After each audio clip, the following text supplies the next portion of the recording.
Assalamualaikum warahmatullahi wabarakatuh. Salam sejahtera dan selamat siang. Perkenalkan, nama saya Riovan Stixroring. Ini NEPM saya 2206000316. Dosen pembimbing saya Bapak Profesor Dr. Insinyur Muhammad Surya Negara, STMSC IPU. Izinkan pada kesempatan ini melakukan presentasi praktik keinsinyuran dengan judul pengembangan sistem terintegrasi untuk perlindungan dan pemenuhan anak yang kami singkat dengan Stupa, dengan lokasi praktik di Dinas Pengendalian Penduduk Keluarga Berencana Pemberdayaan Perempuan dan Perlindungan Anak DP2 KBP 3A Kabupaten Sorong yang saya laksanakan pada saat kerja di Universitas Mulia Balikpapan. Untuk latar belakang penulisan laporan praktik keinsinyuran ini sendiri, yaitu untuk menggambarkan implementasi sistem Stupa yang dimulai dengan implementasi integrasinya di Dinas DP2 KPP 3A Kabupaten Sorong, dan Stupa ini sendiri merupakan salah satu bagian dari proyek multi-years jangka panjang yang dilakukan pada tahun 2022, sedangkan proyek multi-years itu sendiri dilakukan dari tahun 2020 hingga 2025 dengan tujuan utamanya yaitu meningkatkan kualitas hidup masyarakat dan mengurangi kesenjangan wilayah dengan menerapkan integrasi sistem dimulai dari tahap-tahap pengembangan infrastruktur, penerapan sistem yang terintegrasi, monitoring data, dan melakukan analisis sehingga menyelesaikan kebutuhan-kebutuhan pokok dalam kebutuhan masyarakat yang memanfaatkan teknologi informasi pada umumnya. Rumusan masalah sendiri eh, yang bisa kami rumuskan yaitu tahap atau pengembangan sistem seperti apa yang dilakukan untuk mengembangkan stupa di Kabupaten Sorong, karena stupa ini sendiri untuk implementasinya membutuhkan analisis khusus melihat Kabupaten Sorong ini termasuk dari daerah 3T. Sedangkan untuk rumusan masalah juga kami membahas mengenai penggunaan framework, dan penggunaan frameworknya yang kami gunakan adalah Laravel dengan front end bantuannya menggunakan Node.js.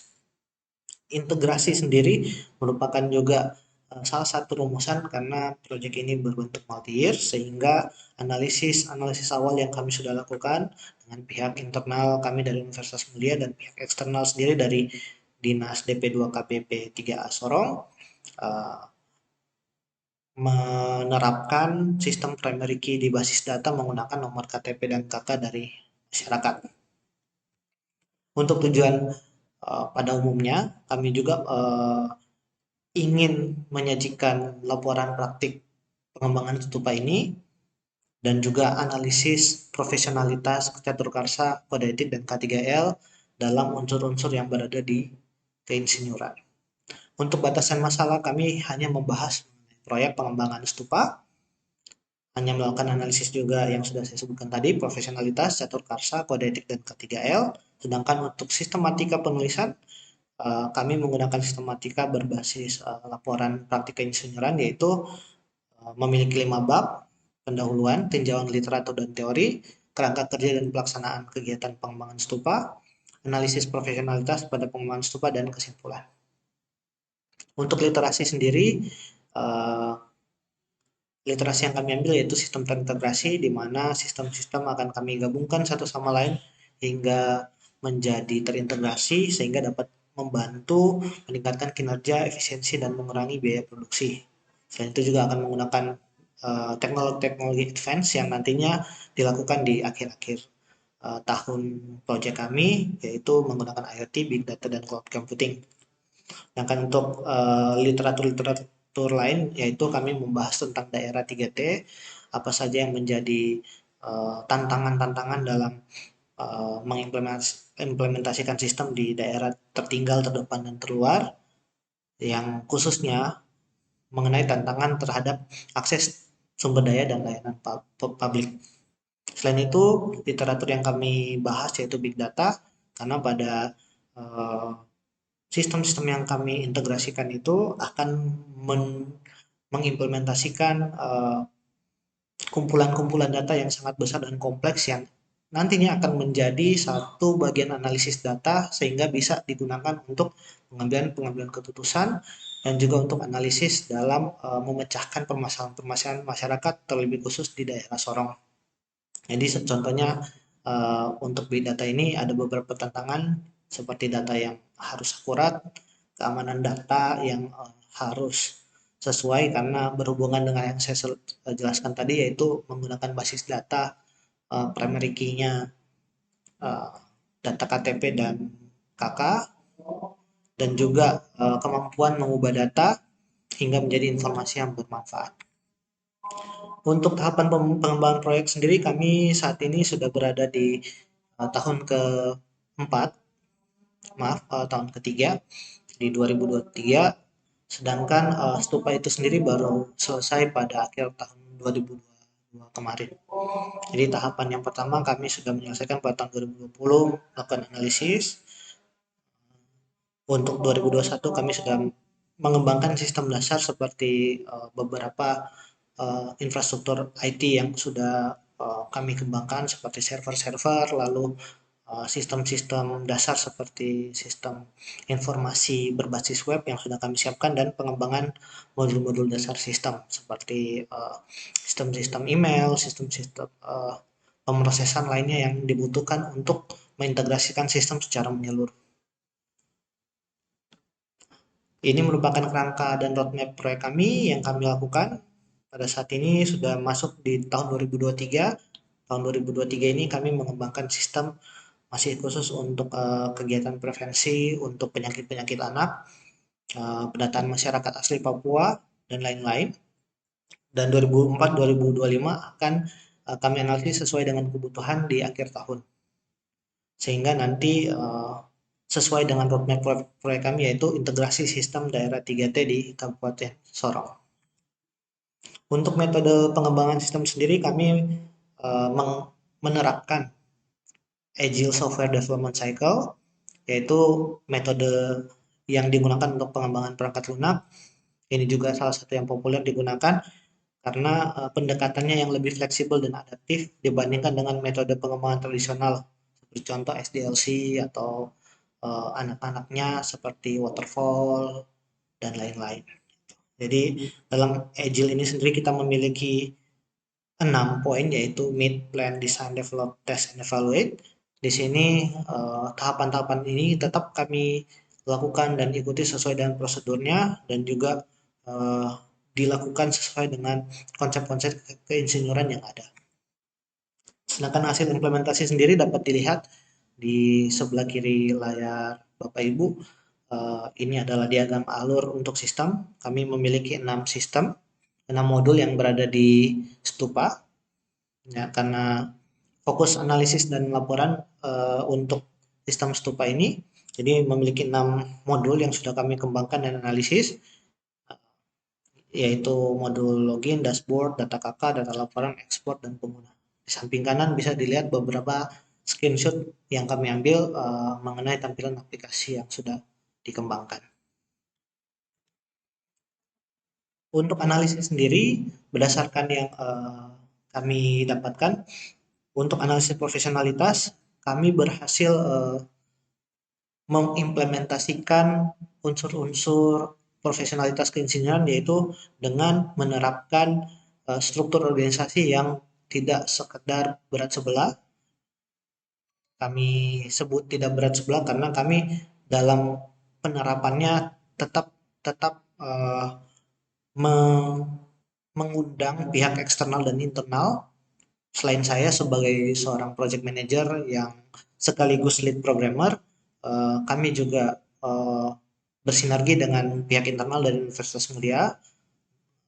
Dalam hal ini supervisor saya dari Kaprodi TI Bapak Jumadi dan dari pihak eksternal dari DP2 KBP 3A Kabupaten Sorong yaitu Bapak Kepala Dinas itu sendiri untuk menjamin dan mengaudit sistem yang sudah ada dan juga menjamin mutu yang ada dalam sistem yang sudah kami kembangkan. Sedangkan untuk analisis catur karsa di kegiatan keinsinyuran kami, yang pertama untuk mengutamakan keluhuran budi, kami dari tim proyek sendiri sudah melakukan praktik keinsinyuran ini secara bertanggung jawab penuh atas segala pekerjaan yang sudah kami lakukan dengan membangun sesuai dengan standar yang sudah ditetapkan dengan metode yang sudah kami uh, kembangkan dan juga sudah memenuhi kebutuhan pengguna yang juga bersifat menolong masyarakat. Karena dari Stupa ini sendiri fokus dan tujuan utamanya adalah untuk uh, monitoring dan evaluasi dari kegiatan-kegiatan kemasyarakatan terlebih khusus untuk kebutuhan anak dalam hal pengumpulan data dan juga untuk mengimplementasikan temuan-temuan tersebut sehingga dapat membangun dan menolong masyarakat ke depannya. Untuk analisis yang kedua dalam catur karsa keinsinyuran, kami juga menggunakan pengetahuan dan kemampuan tim proyek yang dilakukan melalui integrasi sistem dan solusi berbasis teknologi. Salah satu contoh penerapannya yaitu kami merancang basis data yang fleksibel dan efisien yang sesuai dengan metode dan perencanaan sistem integrasi yang kami bawa dalam proyek multi years ini. Untuk rancangan basis data sendiri dapat dilihat di laporan yang sudah kami buat. Untuk analisis selanjutnya, poin ketiga yaitu bekerja secara sungguh-sungguh untuk kepentingan masyarakat sesuai tugas dan tanggung jawabnya sudah kami realisasikan dan sudah kami kembangkan sesuai dengan target perencanaan yang sudah uh, kami uh, berikan tadi, yaitu di tahun 2022. Dalam realisasinya, kami telah menyelesaikan semua 6 poin yang ada di tahun 2022 ini dengan sesuai dengan target dan tidak kurang satu item pun. Selanjutnya, dari analisis catur karsa kami yang nomor 4, yaitu meningkatkan kompetensi dan martabat. Ini kami lakukan dengan cara melakukan atau memperbaharui ilmu. Dalam hal ini, tim utama kami yaitu saya sendiri, Jovan Roring sebagai project manager dan anggota tim saya, Arif Fahmi Ridho, kami melakukan pembaharuan ilmu dan juga menunjukkan bahwa kami tersertifikasi dengan cara mensertifikasikan diri kami dengan program-program yang sudah ada seperti contoh di BNSP untuk saya dan programmer saya dan juga beberapa pengolahan infrastruktur IT sebagai IT CPNO Professional Certification saya sendiri karena dalam hal pengembangan sistem ini kami juga harus mengelola infrastruktur IT yang ada serta kedepannya kami akan melakukan sertifikasi-verifikasi kompetensi lainnya yang berada di bidang rekayasa perangkat lunak. Jadi untuk tim kami sendiri ini sengaja juga kami kembangkan, kami rancang untuk efisiensi karena menurut analisis yang kami butuhkan memang untuk pengembangan sistem stupa ini tidak membutuhkan banyak orang. Jadi cukup untuk tim teknisnya dua itu sudah lebih dari cukup. Apalagi di zaman sekarang sudah banyak teknologi-teknologi pembantu seperti ChatGPT itu sudah lebih dari cukup untuk menyelesaikan sistem-sistem yang diperlukan dalam proyek. Untuk kode etik sendiri, analisis yang kami lakukan yaitu yang pertama untuk mengutamakan ketiga, kami melakukan analisis dalam kebutuhan analisis risiko dan potensi bahaya dan juga mitigasinya sudah kami lakukan dan ada buktinya di laporan yang sudah kami buat di bab 4. Poin yang kedua juga insinyur Indonesia itu senantiasa bekerja sesuai dengan kompetensinya. Itu juga sudah kami jabarkan tadi yaitu kami selalu memiliki prinsip untuk bekerja sesuai kompetensi dan itu hanya berada di bidang rekayasa perangkat lunak, tidak mengakui atau melakukan pekerjaan-pekerjaan meskipun teknik bidang keteknikannya yang sama. Dalam kode etik insinyur juga kami pada poin ketiga, kami juga sama hanya mempertanggungjawabkan dan menyatakan pendapat dan hasil analisis kami sesuai dengan standar operasional kami yang berada di bidang rekayasa perangkat lunak sesuai yang sudah kami ajukan dan sudah kami jabarkan. Dan juga di poin keempat, untuk menghindari pertentangan, kami juga merancang sistem dengan contoh autentikasi. Dalam penerapan autentikasi kami eh, sudah kami rancang agar tidak terjadi pertentangan kepentingan seperti pengambilan data secara tidak sah atau di luar akses dengan cara mendesain sesuai dengan autentikasi atau SOP yang sudah berada di rekayasa perangkat lunak. Dalam hal ini kami menggunakan autentikasi seperti contoh password hash untuk menjamin autentikasi yang dilakukan itu memang dari usernya itu sendiri. Untuk poin kelima, Insinyur Indonesia senantiasa membangun reputasi profesi berdasarkan kemampuan masing-masing. Sudah juga kami jabarkan ada dalam laporan kami portofolio sehingga ada reputasi yang bisa diperlihatkan kepada klien-klien kami bahwa kami itu memiliki reputasi dan juga mencerminkan seorang insinyur yang memang memiliki unsur keinsinyurannya. Pada poin keenam, Insinyur Indonesia senantiasa memegang teguh kehormatan, integritas, dan martabat profesi. Dalam hal ini juga masih kembali pada portofolio-portofolio yang sudah kami jabarkan dalam laporan bahwa terlihat dari reputasi yang kami miliki masih banyak juga klien-klien yang memperpanjang proyeknya dengan melihat apa yang sudah kami lakukan, sehingga pihak-pihak tersebut itu masih menjalin kerjasama dengan pihak kami. Yang terakhir, poin ketujuh, Insinyur Indonesia senantiasa mengembangkan kemampuan profesional standar prosedur kerja. Ini juga sudah kami jabarkan dengan baik dengan cara kami menganalisis kebutuhan infrastruktur data center yang akan kami gunakan, karena ini merupakan hal yang sangat berperan penting dalam integrasi sistem nantinya. Untuk analisis keinsinyuran terakhir yang terkait K3L, kami menjabarkan menjadi 4 kategori, yaitu analisis secara fisik, ergonomi, psikososial, dan lingkungan. Semuanya itu dianalisis dengan baik, potensi-potensi apa yang didapatkan, resiko yang ada bisa dilakukan, dan mitigasinya dalam bentuk pengendalian resiko. Semuanya sudah dijabarkan secara langsung, dan kami berharap dalam implementasi yang kami lakukan ini sudah lebih dari cukup untuk menunjukkan bahwa unsur keinsinyuran yang kami lakukan itu adalah unsur keinsinyuran yang baik. Sehingga dapat kami simpulkan bahwa dalam laporan praktik keinsinyuran kami ini, pengembangan stupa ini telah dilakukan dengan tingkat profesionalitas yang tinggi.